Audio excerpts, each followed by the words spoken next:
Inara bakala bil mirsad. Tuhan melihat semua kita. Kan begitu kan ayat.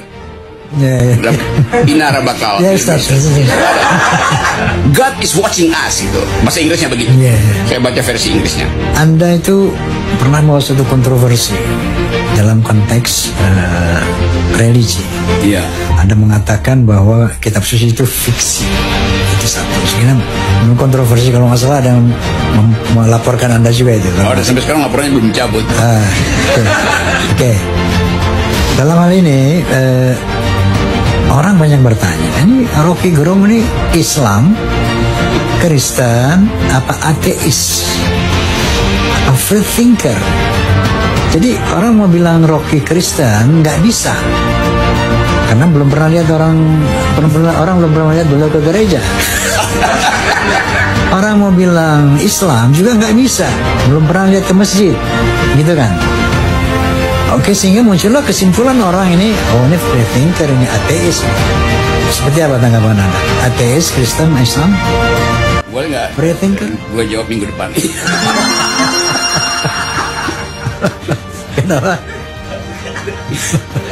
Saya selalu menganggap urusan saya dengan Tuhan itu urusan yang betul-betul kusuk dan nggak boleh diucapkan sebetulnya tuh, karena itu batin manusia hanya bisa lengkap kalau dia berdiam dan menganggap bahwa dia dikendalikan oleh kekuatan di luar rasio dia. Jadi itu prinsipnya. Ini gue sengaja abstrakin biar nggak ditanya lagi nih.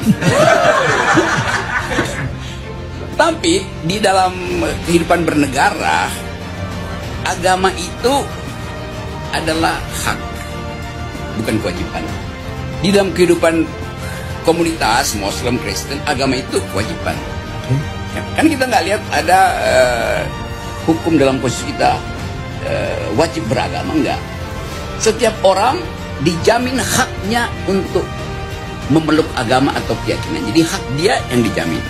Itu bahasa tata negara. Artinya hak itu boleh dipakai, boleh nggak dipakai sebenarnya kan.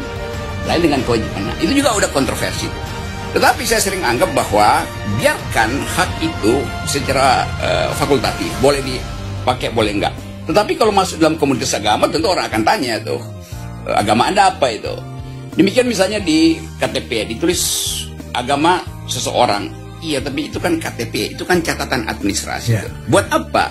Buat memudahkan kalau seseorang meninggal dan nggak tahu siapa keluarganya, ya kita tahu di mana dia dikuburkan, di bagian Kristen atau bagian Hindu atau bagian Muslim tuh. Jadi itu kepentingan administrasi sebetulnya.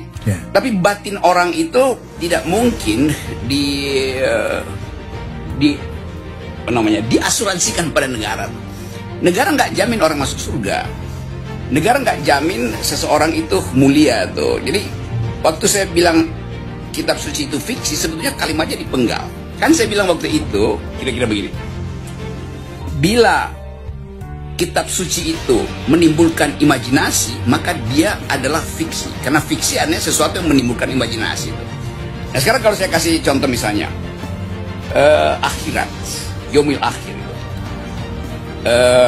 Siratul Mustaqim.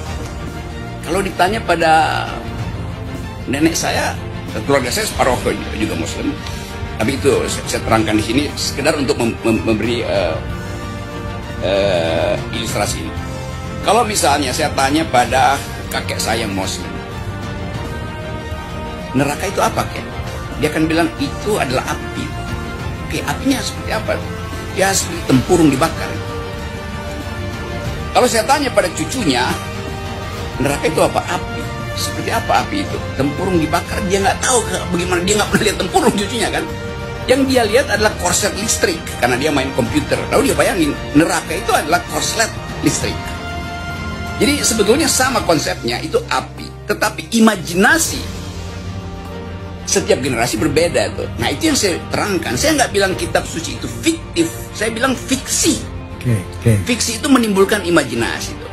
Sama seperti kalau saya bayangin lagu-lagu soneta itu kan saya dapat imajinasi sebetulnya. Nah, saya nggak tahu misalnya lagu itu nanti akan berakhir pada pemanggilan Rhoma Irama oleh Laksusda pada waktu itu.